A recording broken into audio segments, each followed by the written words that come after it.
Hello, and welcome to our weekly dialogue with Helga Zepp-LaRouche, the founder of the Schiller Institute and the convener of the weekly International Peace Coalition Zoom calls. Today is January 28th, 2026. I'm Harley Schlanger, and I'll be your host. You can send your questions and comments to Helga at questions@schillerinstitute.org or post them on the chat page. Helga, the slippery slope leading downward to global war and fascism became more slippery this week. As should have been expected, the establishment's big shindig at Davos offered no solutions, but showed again that the leaders of the transatlantic establishment have no solutions. After asserting that the system is ruptured, as the hypocrite Mark Carney declared, they remained insistent that we must stick with the axioms responsible for that rupture. Adding to the chaos was the collapse over the weekend of the Japanese bond market. I'll start with a question which is not so simple, but what are these axioms which are driving humanity toward extinction? How can they be replaced, and what should replace them? Well, I think it's not the axioms of humanity, because, if you remember, we had a conference in Berlin in July last year where the title was Man is not the wolf of man. This was a deliberate refutation of Thomas Hobbes, the idea that man is the wolf of man. And lo and behold, I was reading an article in one of the alternative media where the headline is "Man is the wolf of man." So I don't know if the author attended our conference or watched it. In any case, the conclusion the author was drawing from the recent developments, Davos and Trump and Mark Carney and so forth, exactly this idea that man is the wolf of man. And I think this is a fundamental mistake, because just because the system is dominated by different forms of oligarchs and oligarchical establishments, that does not mean that the nature of man is evil. As a matter of fact, I absolutely passionately want to oppose this idea, because I believe that the nature of man is good and that all evil is the result of a lack of development. And the good news about that is that therefore it can be overcome by development. The fact is that the political system has been ruled by empires. My late husband, Lyndon LaRouche, always said, that if you go back to the old empires, the Persian Empire, the Roman Empire, the Byzantine Empire, the Venetian Empire, and then finally, the Dutch, British Empire, he said these empires are like a slime mold. They may change their color, their form, their personalities, but they remain a slime mold in essence. And I think that is what we are seeing right now, because it is admittedly a new phenomenon that now the world supposedly is being ruled, at least in large parts, by multi-billionaires who aim to become trillionaires, which I think is really a complete perverse idea, that billions of people are starving in the world. They don't have enough shelter, food, medicine, and there are some people who unashamed say, "Oh, it's no problem to show your wealth off. It's perfectly okay." I think Peter Thiel from Palantir was one of the people saying that. So just because you have an imperial rivalry, one could say, whereby in Davos there was the Trump speech, which I think left many people really rubbing their eyes that this is possible, because what Trump portrayed there was the uninhibited lust to own more. In this case, he wanted to own Greenland. And then you had Mark Carney, the Prime Minister of Canada, saying, no, this should not happen. We should have an alliance of the middle-sized powers, meaning Canada and the Europeans, but they should all rearm and even acquire nuclear weapons to counter this American power. Now, I think that that is for sure not the alternatives. And just because the establishments are imperial or try to maintain a system which was based on colonialism does not mean that the average person is evil. I think the problem with the average person, at least in Europe to a very large extent, and unfortunately also in the United States, is an induced sense of littleness, of smallness, of thinking there's nothing you can do about it because the people up there are so powerful that you have absolutely no way to intervene.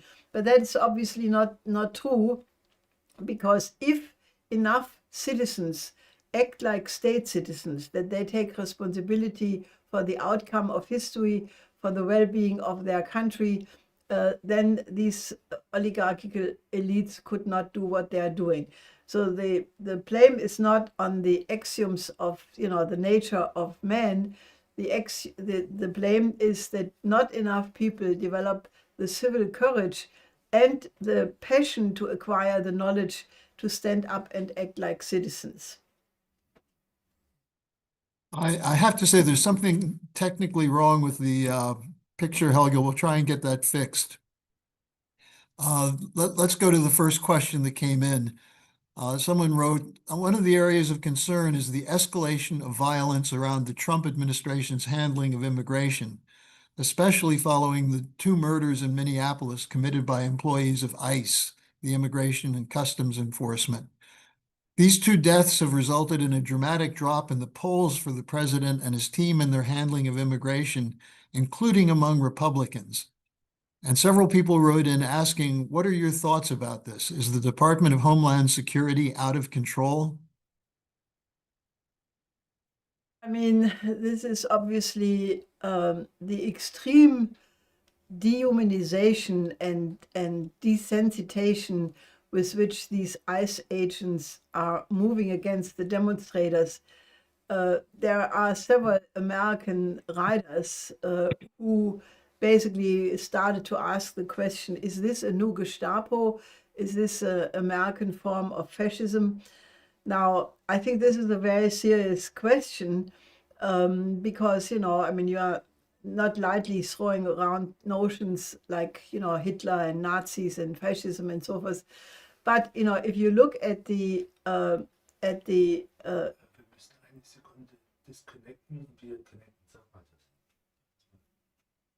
we have to disconnect for 1 second and we reconnect immediately after that because of this technical difficulty. So please get tuned back.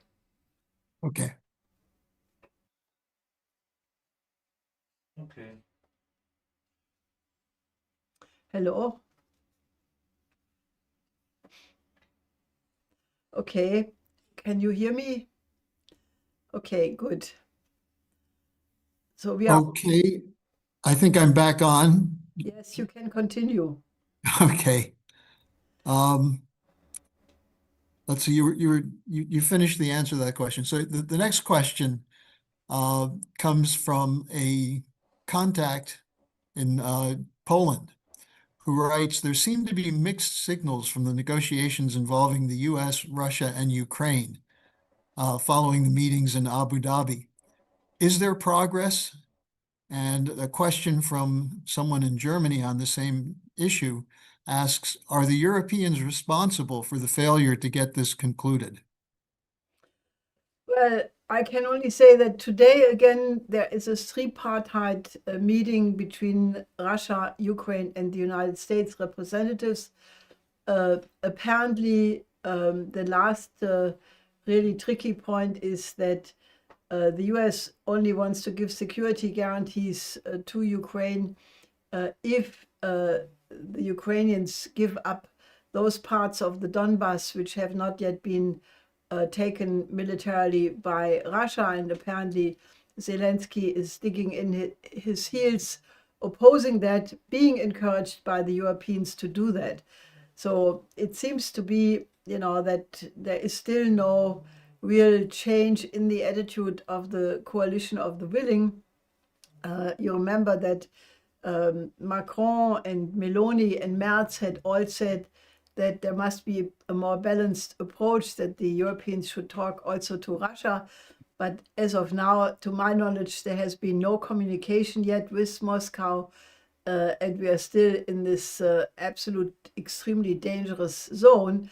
In any case, some other commentators have pointed out to the fact that even if there would be an agreement between those three parties, Ukraine, Russia, and the United States, in order to have an actual treaty settling a peace agreement with Ukraine would probably take a long time, because it would have to go through the Congress and the Senate, and there, a lot of obstacles would be still waiting.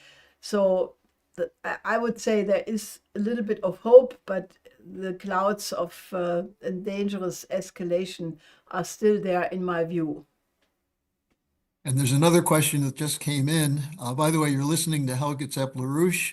This is our weekly dialogue, and we're talking about the aftermath of Davos and the attempt to move back on track for the new paradigm. Following your answer on Ukraine, someone asks the question of whether the Trump administration is distracted. It seems to be functioning not so clearly, different voices, as we see with the situation in Minneapolis, the Venezuela, Ukraine. Are they distracted? Are they able to keep focused? I'm very convinced that they are focused, because there are now also a lot of analysis about not only the US security strategy paper, but also the new national defense paper.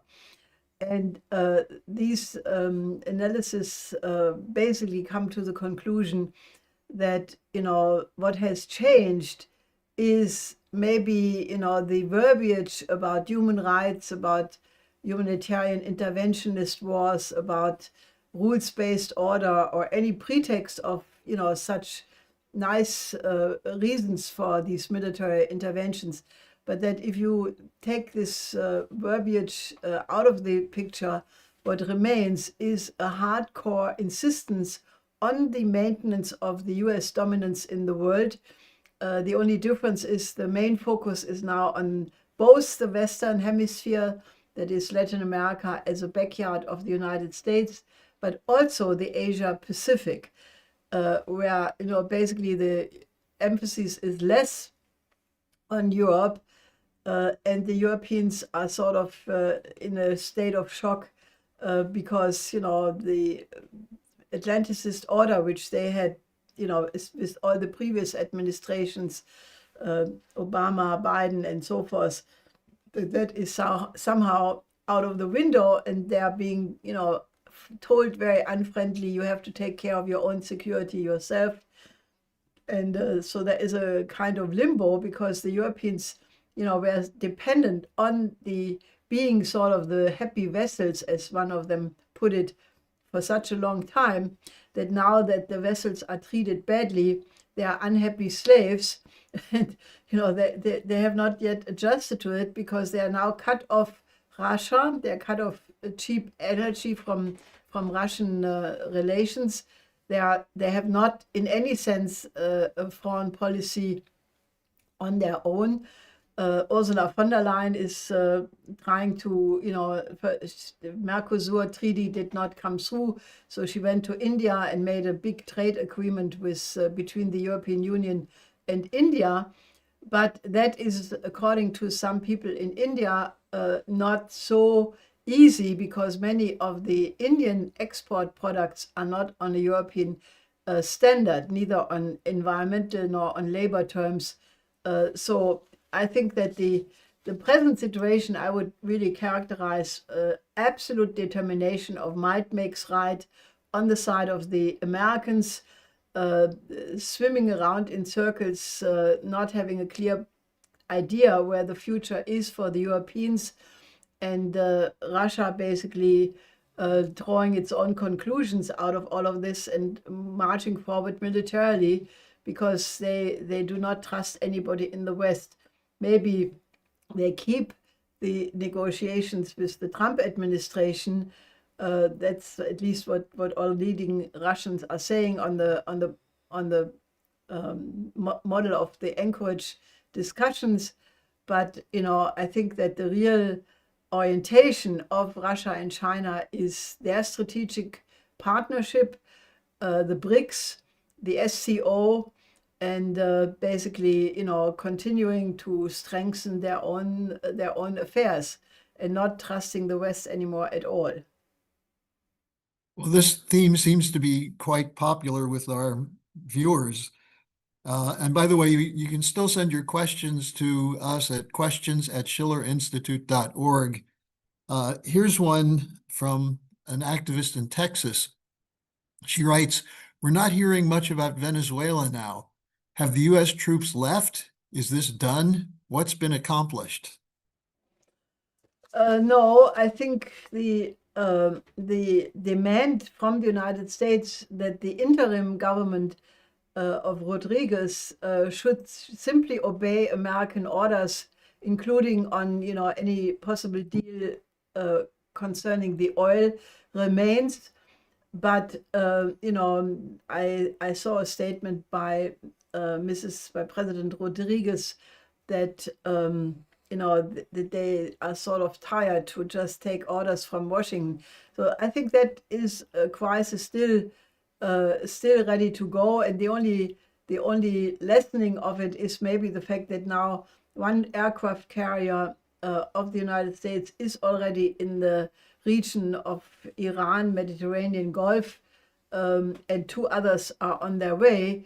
So it seems that what Trump called an armada bigger than that in front of Venezuela a while ago, that seems to be the main focus of attention right now. So, but I would really not warn. I would not stop the warning signs that the Venezuela crisis could erupt at any moment as well. Someone just wrote in reminding us of the presentation or the speech by George W. Bush on an aircraft carrier where he declared mission accomplished in Iraq. And of course, the war continued there for another 8 years. So here's a question for you, Helga. What does the world do if Trump ignores START II nuclear treaty? Well, I think the fact that with the new START treaty going out of function, I think on the 5th of February, and then from the 6th of February, there is no single arms control agreement anymore between anybody, puts the world in even a more volatile situation. However, I don't think it's just the last step in a long chain of such steps of dismantling any kind of security architecture. So I think it's definitely an escalation, but I don't think it's a qualitative one. It's just one more step, however, the most crucial, obviously. And there is still the looming danger of the deployment of US medium-range missiles in Germany, could happen any moment, which, these are the Dark Eagle missiles have a range of 2,700 kilometers. That means they could reach very deep into the territory of Russia. Russia has already said that makes Germany a prime target in the case of any conflict. And, I think the recent deployments of Oreshnik missiles in Ukraine should be really seen as a message. But it seems that the European politicians, especially in Germany, seem to be quite deaf and blind and not read any of the signals. So I can only say we must mobilize against these missiles. And, as we have said many times, it remains extremely urgent to re-establish a new security and development architecture. Because if you have a complete situation of chaos and no diplomatic connection, no background channels, no diplomatic treaties, I mean, we are sitting on a complete powder keg, and even the accidental launch of a nuclear war is not out of the question. You mentioned before the visit of Ursula von der Leyen from the European Commission to India, and we have a question from a reporter in Pakistan. Are the threats of sanctions against India over the purchase of Russia oil and gas causing a shift in India's foreign policy? Is it likely that India could move out of the BRICS? Well, I don't think so. I think India will probably keep a policy of non-alignment. That means that they are not that secure or not that firm in the BRICS, because they will keep their policy of relations with everybody. I think they are really extremely unhappy with the US sanctions. They are also unhappy about certain intelligence they have been publishing in various Indian newspapers, that the US bases in Pakistan, there are nuclear weapons, and given the fact that the tensions between Pakistan and India still remain significant, the Indians are extremely unhappy about what the United States is doing in Pakistan. Okay, so now they have started to discover the European Union. Prime Minister Modi gave a big welcome to von der Leyen, at the national holiday of India. They signed this free trade agreement, which is a significant thing.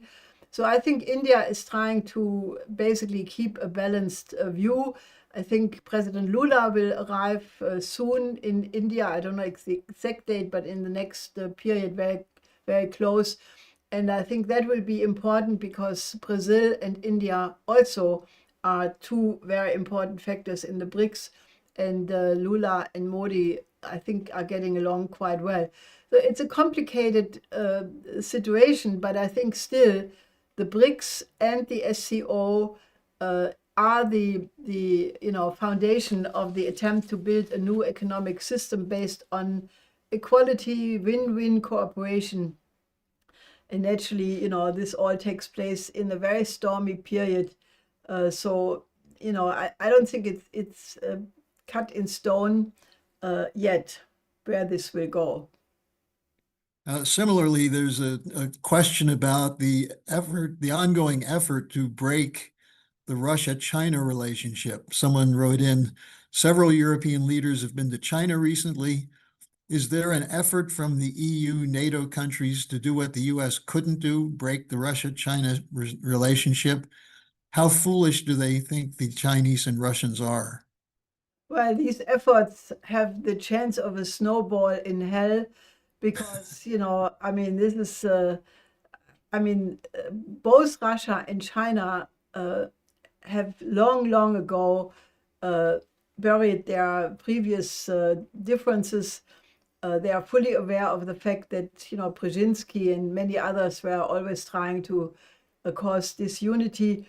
And, Wang Yi famously said when he was in Ukraine last year, that this was a big surprise to the reporter who asked him, that China is fully aware that if the attitude of certain Western countries to cause a strategic defeat to Russia, then China would be next. So they know perfectly well that it is their unity, especially the combined military and economic power of Russia and China, which is the bulwark against which nobody else can really win any confrontation. Here's a question from a young person I think from Ghana.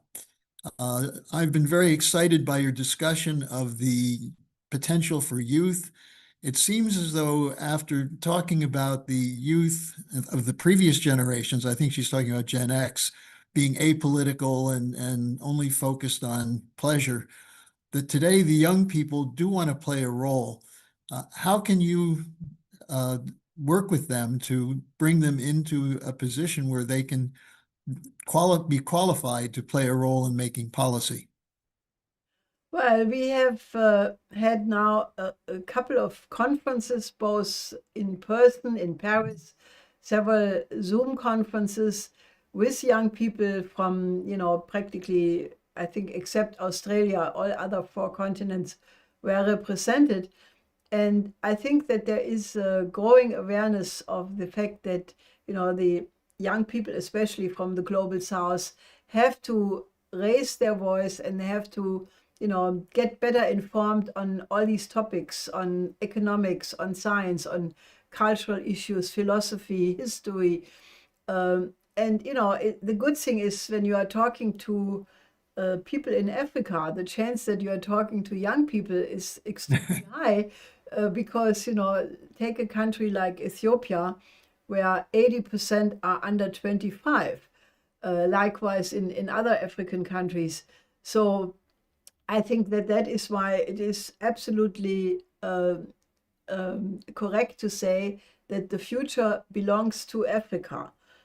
So I think if you have any interest, then contact us, get in touch with these groups. We are encouraging local organizations in different African nations, Latin American, Asian nations, and we keep in touch, via the internet. We have study groups, classes on topics.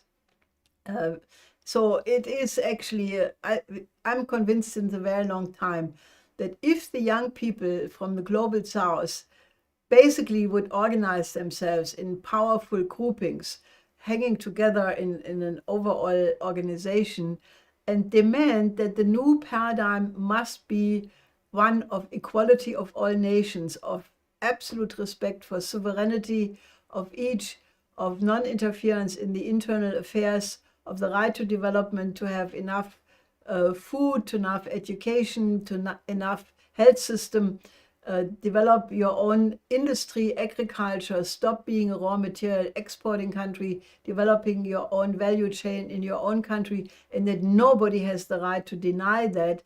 I think this is a voice which could not be overheard, and it would be in the interest of the countries of the West. They may not recognize that yet, but it is in the fundamental interest of the Western countries to help the countries of the global south to become fully developed countries themselves. So I think, I can only encourage any effort to create such organization in Ghana and in any other country in the global south. One of the things they can do is join you on the International Peace Coalition Zoom call, which takes place every single Friday. We'll be having one again this Friday. What will be the topics on that, Helga? Well, we will for sure continue the process we started on January 12th. There we had an EIR, that's the Executive Intelligence Review magazine. We had organized an emergency session where very important individuals from China, Russia, United States, Europe, Africa participated. And the topic was the complete collapse of international law after the interview President Trump had given to the New York Times on January 7th, that he only regards his own mind and his own morality as guiding principle, that he does not need international law. And that really was an extremely alarming message. So these individuals got together to discuss what is required to re-establish a UN which functions, which means it probably has to be reformed because the global south is not represented proportionally in the present structure. The ability of the UN Security Council to veto anything obviously needs to be also looked at, because you cannot have a situation where the entire international apparatus of the United Nations doesn't function anymore because one country vetoes all the time. So that was a big part of the discussion, but also that we absolutely have to put solutions on the table in light of the pending financial crash.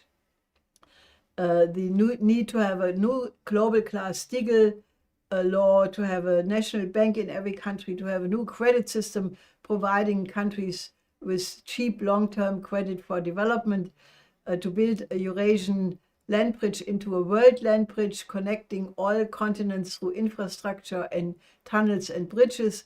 And all of these things need to be discussed in a new security and development architecture conference, which we are aiming to organize.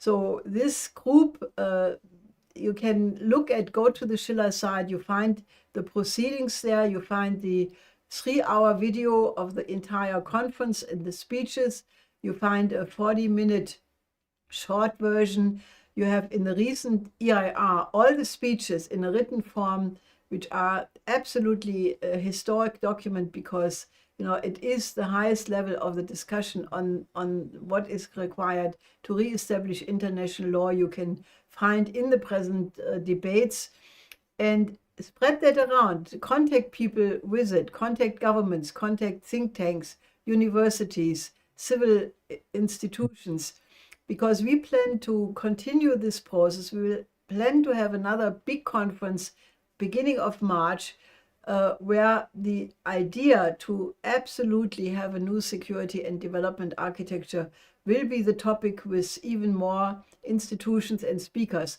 So become part of this movement, because if the governments don't function, then citizens have to take responsibility, and they are the sovereign of the constitution anyway.